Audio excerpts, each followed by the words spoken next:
প্রত্যন্ত গ্রাম রতনপুর।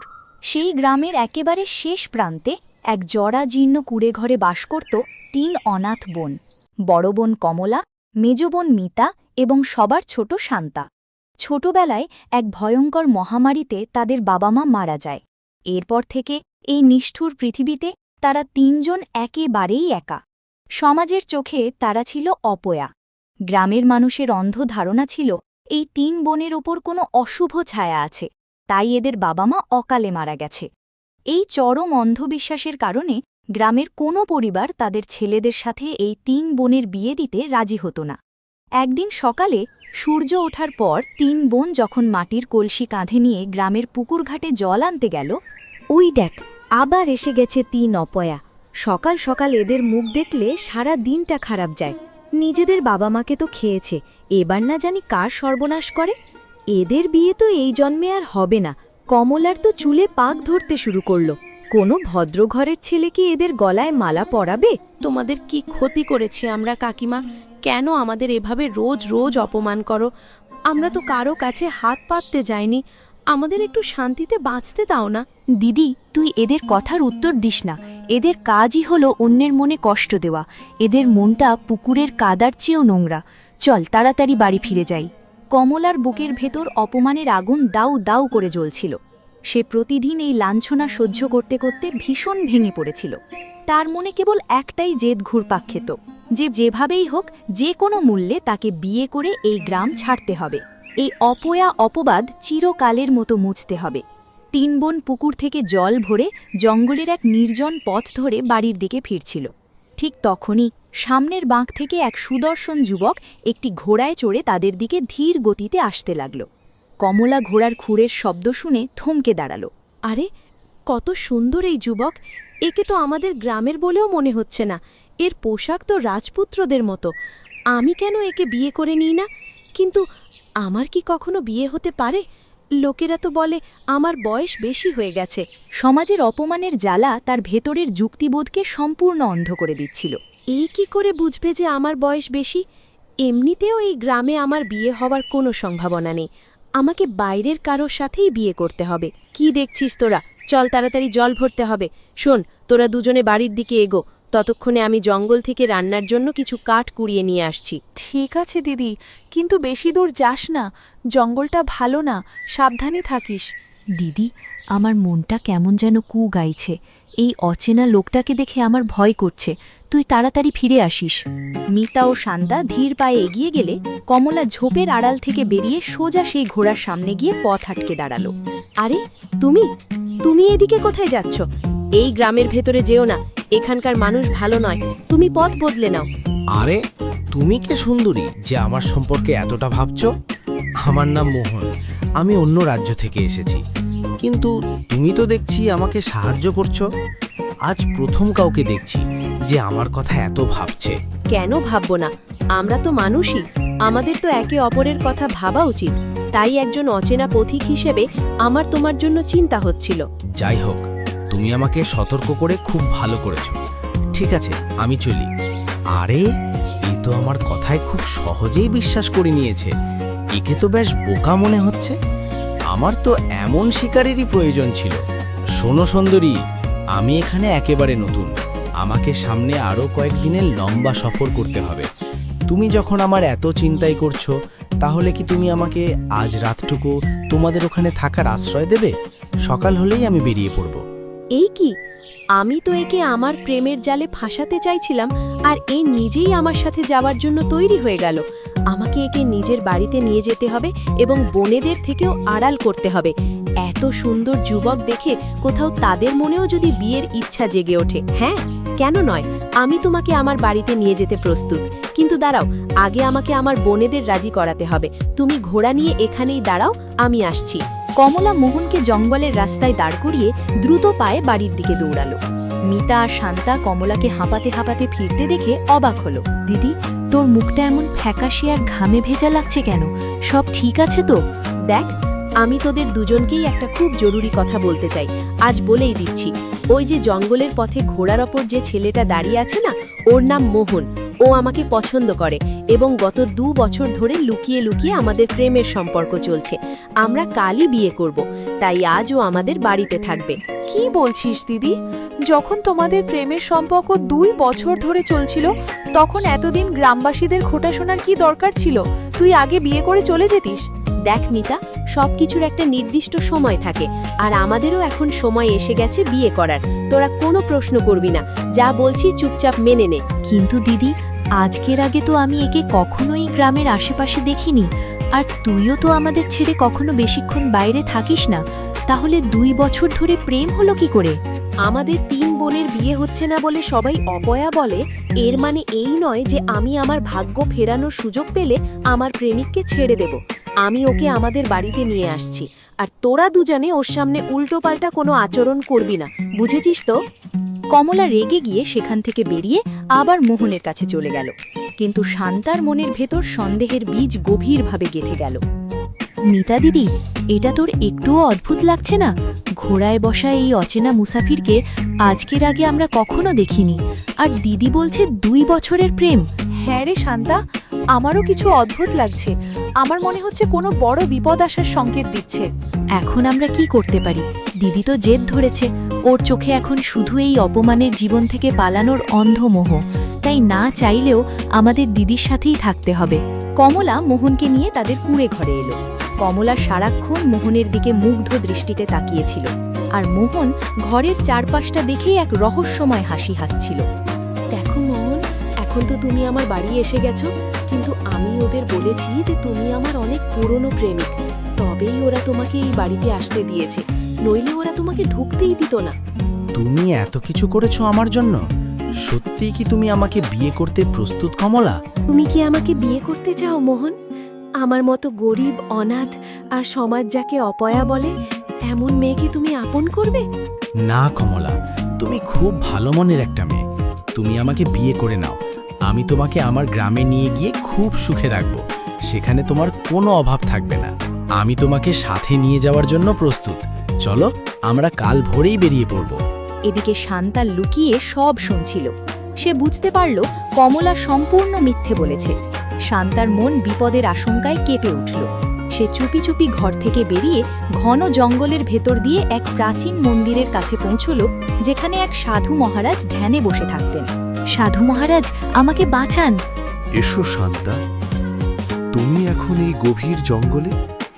আমার তো এখন পূজার জন্য ফুল চাই না। সাধু মহারাজ, আমি এখন আপনাকে ফুল দিতে আসিনি। আমার বাড়িতে একটা বড় বিপদ এসে পড়েছে। আমার বড় দিদি এক অচেনা মায়াবী লোকের ফাঁদে পড়েছে। শান্ত হও, বলো কি হয়েছে? কেমন বিপদ এসেছে তোমাদের ওপর? আমার বাড়িতে এক সুদর্শন যুবক এসেছে ঘোড়ায় চড়ে। সে খুব সহজেই বিয়ের প্রতিশ্রুতি দিয়ে আমার দিদিকে নিজের সাথে নিয়ে যেতে প্রস্তুত হয়ে গেছে, কিন্তু আমার মন বলছে এর আসল রহস্যটা ভয়ঙ্কর। সাধু মহারাজ নিজের ধ্যানের চোখ বন্ধ করলেন। কিছুক্ষণ পর তিনি যখন চোখ খুললেন, তার চোখে মুখে চরম আতঙ্ক ফুটে উঠল। সর্বনাশ! বেটি শান্তা, ওই যে যুবক তোমার বাড়িতে এসেছে, সে আমাদের এই দুনিয়ার কোনো সাধারণ মানুষ নয়।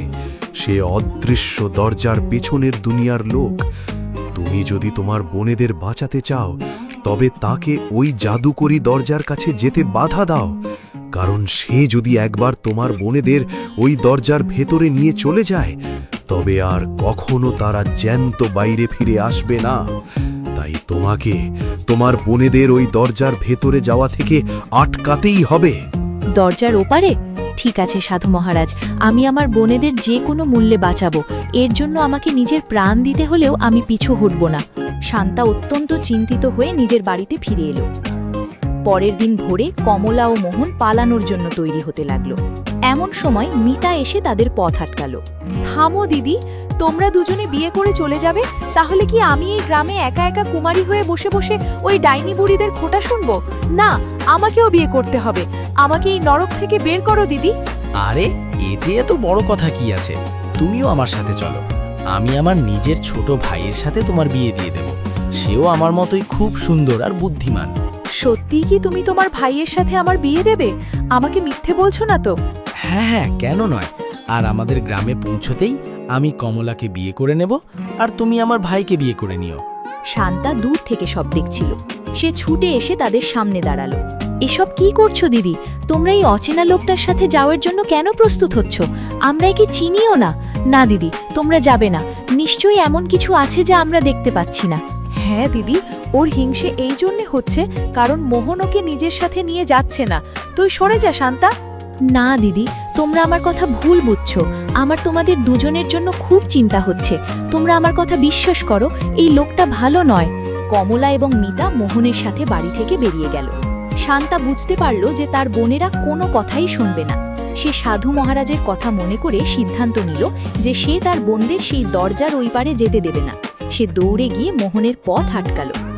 দাঁড়াও, দেখো, তুমি আমার বড় বোনকে বিয়ে করছো, আমার মেজ বোনের সাথে তোমার ভাইয়ের বিয়ে দিচ্ছ। তাহলে আমি এখানে একা থেকে কি করব? আমাকেও তোমাদের সাথে নিয়ে চলো। হ্যাঁ হ্যাঁ, কেন নয়? ঠিক আছে, আমি তোমার বিয়েও আমাদের গ্রামে কোনো যুবকের সাথে দিয়ে দেব, কারণ আমাদের সেখানে যুবকের কোনো অভাব নেই।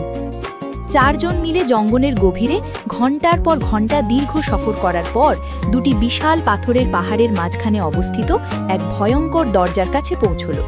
এই হলো আমাদের সীমানা। এর ভেতরেই আমাদের পুরো গ্রাম। চলো ভেতরে যাই। এটাই সেই অদৃশ্য দরজা যার ভেতরে গেলে কেউ আর জ্যান্ত বাইরে আসে না। কিন্তু কি করব, আমার বোনেরা তো কিছুতেই থামছে, তাই আমাকে এর ভেতরে গিয়েই এদের বাঁচানোর সমাধান খুঁজতে হবে।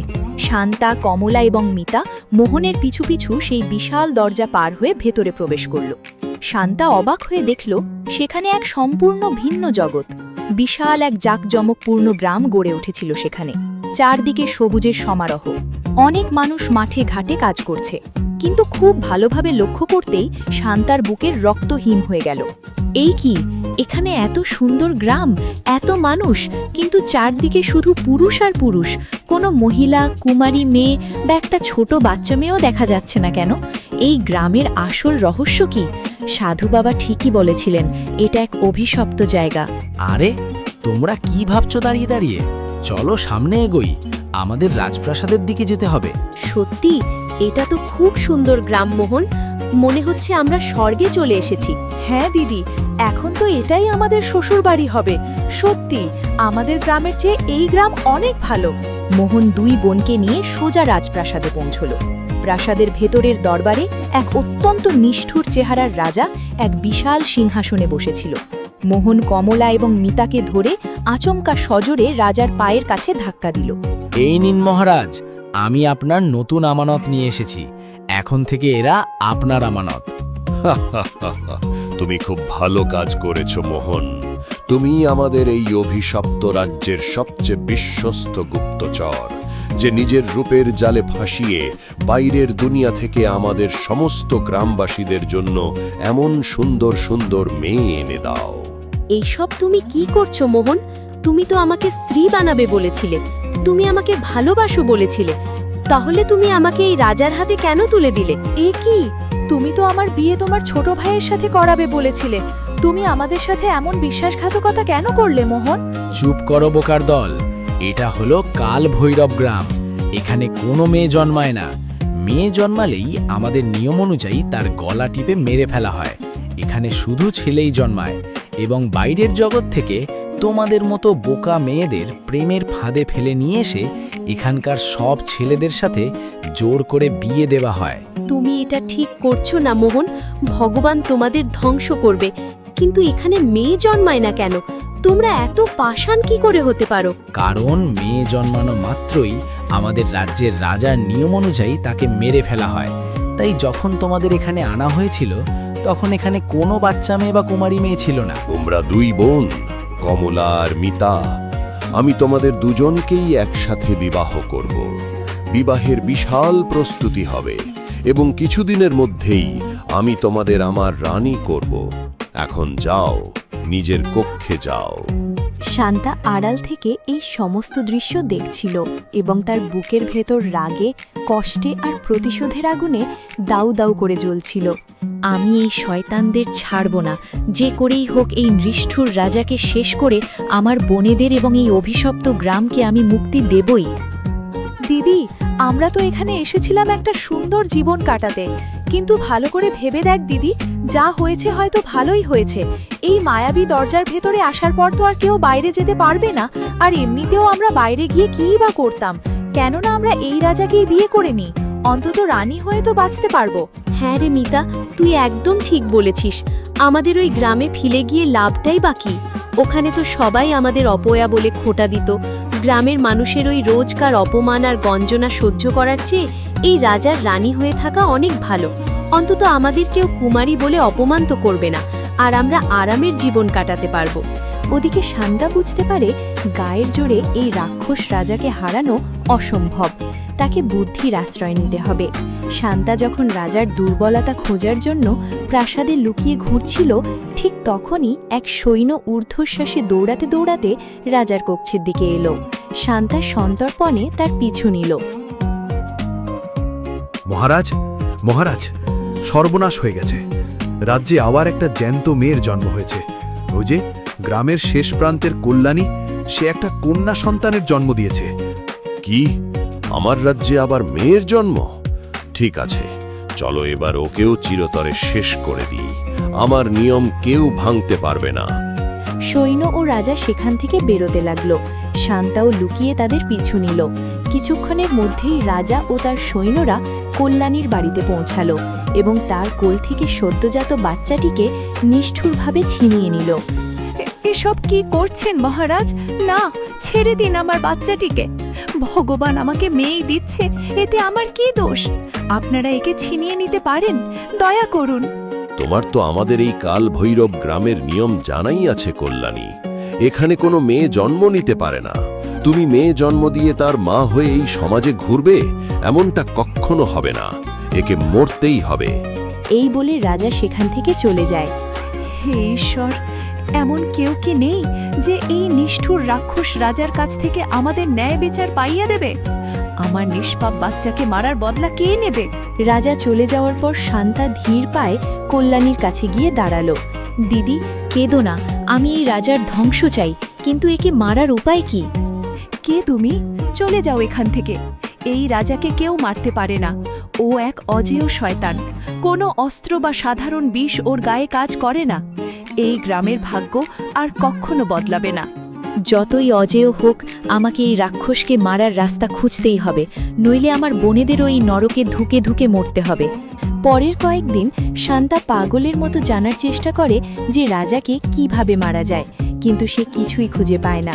নিরাশ হয়ে শান্তা গ্রামের পেছনের এক নির্জন হ্রদের পাড়ে গিয়ে বসে পড়ে। তার আর কোনো আশা অবশিষ্ট নেই।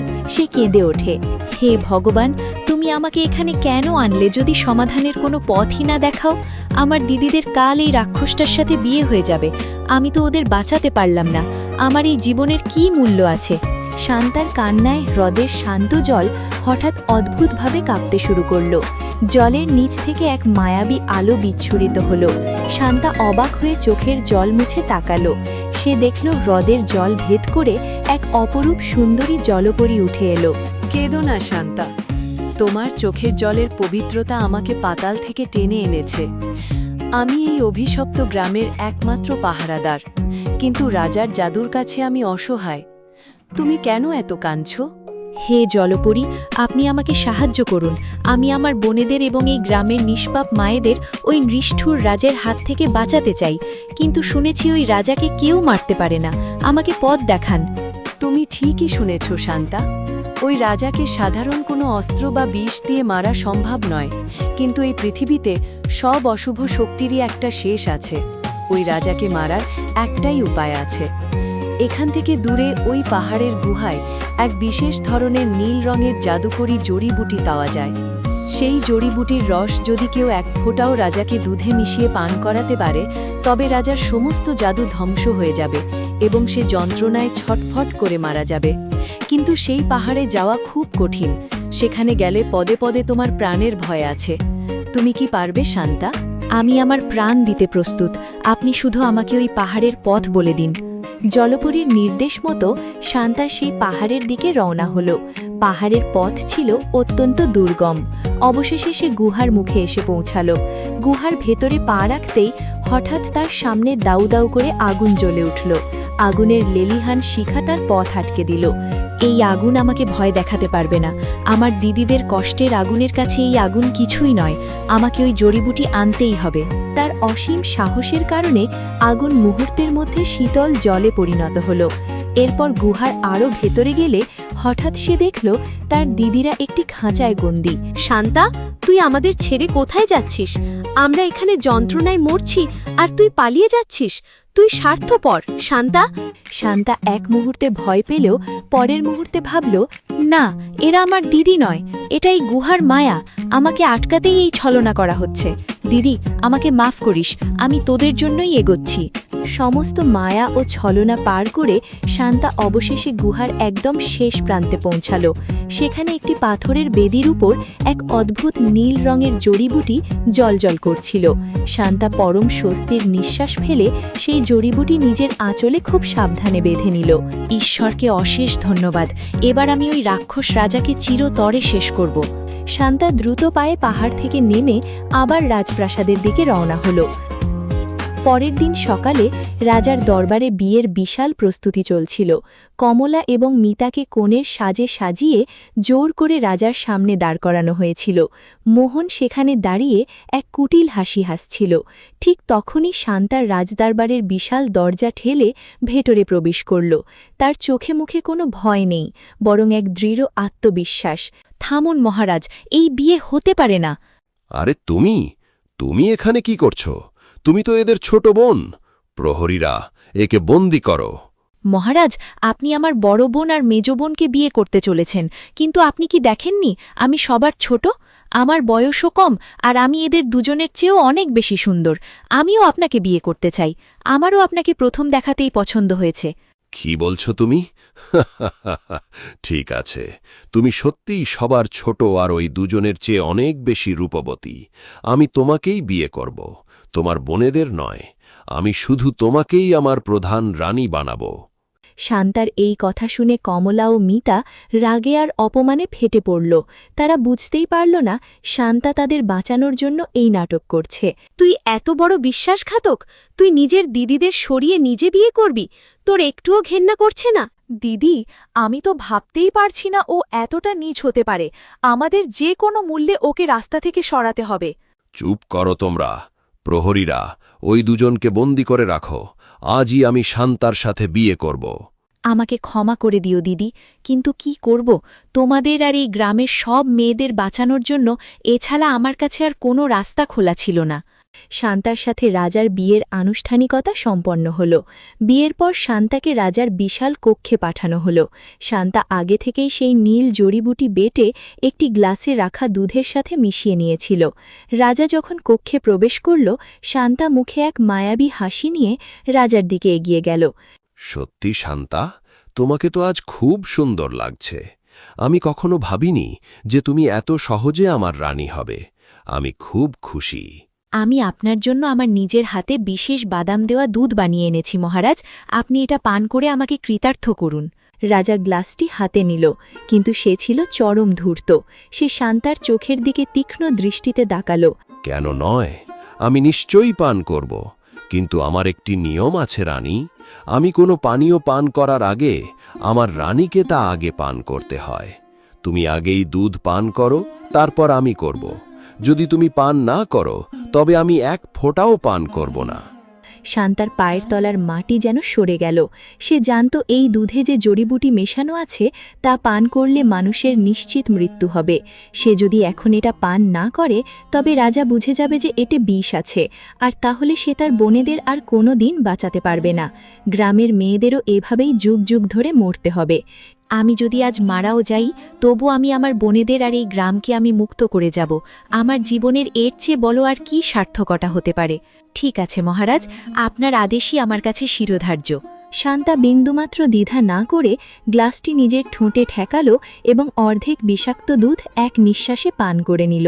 শান্তাকে দুধ পান করতে দেখে রাজার মনের সমস্ত সন্দেহ দূর হয়ে গেল। শান্তা বাকি অর্ধেক দুধ রাজার দিকে বাড়িয়ে দিল। রাজা কোনো চিন্তা ছাড়াই সেই দুধ পান করে নিল। রাজা দুধ পান করার কয়েক সেকেন্ডের মধ্যেই তার গলার ভেতর যেন আগুন জ্বলতে লাগল। সে কাশতে কাশতে মেঝের ওপর লুটিয়ে পড়ল। অন্যদিকে শান্তার শরীরেও বিষ তার কাজ শুরু করে দিয়েছে। তার মুখ ফ্যাকাশে হয়ে সেও বসে পড়ল। এ কি, আমার শরীর পুড়ছে কেন? তুই দুধে কি মিশিয়েছিস ডাইনি? আমি এতে বিষ মিশিয়েছি রাক্ষস, আর আমিও এটা পান করেছি। আমি সবাইকে তোমার এই নরক থেকে মুক্ত করতে চাই, তাই আমি এমনটা করেছি। এখন তুমি আর কোনো নিষ্পাপ মেয়েকে মারতে পারবে না। তুমি এটা ঠিক করনি। আমি তোমাকে ছাড়ব না। আমি এখন আমি তোমাকে মেরে এই রাজ্যকে মুক্ত করছি, আর আমি আমার 2 বোনকেও বাঁচিয়ে ফেলেছি। আমি খুব খুশি। রাজা যন্ত্রণায় ছটফট করতে করতে তার শেষ নিঃশ্বাস ত্যাগ করল। তার মৃত্যুর সাথে সাথেই তার সমস্ত জাদুকরী প্রভাব এই গ্রাম থেকে চিরতরে মুছে গেল। ঠিক তখনই দরজার বাইরে থেকে আওয়াজ পেয়ে কমলা ও মিতা প্রহরীদের ধাক্কা দিয়ে ভেতরে দৌড়ে এলো। মোহনও তাদের পেছনে পেছনে দৌড়ে এলো। কমলা ও মিতা মেঝেতে মৃত রাজার পাশে শান্তাকে মৃত্যু যন্ত্রণায় ছটফট করতে দেখে কেঁদে উঠল। তারা শান্তার আত্মত্যাগের আসল কারণ বুঝতে পেরে দৌড়ে গিয়ে শান্তাকে কোলে তুলে নিল। শান্তা, বোন আমার, তুই এ কি করলি? আমাদের বাঁচাতে তুই নিজে বিষ খেলি।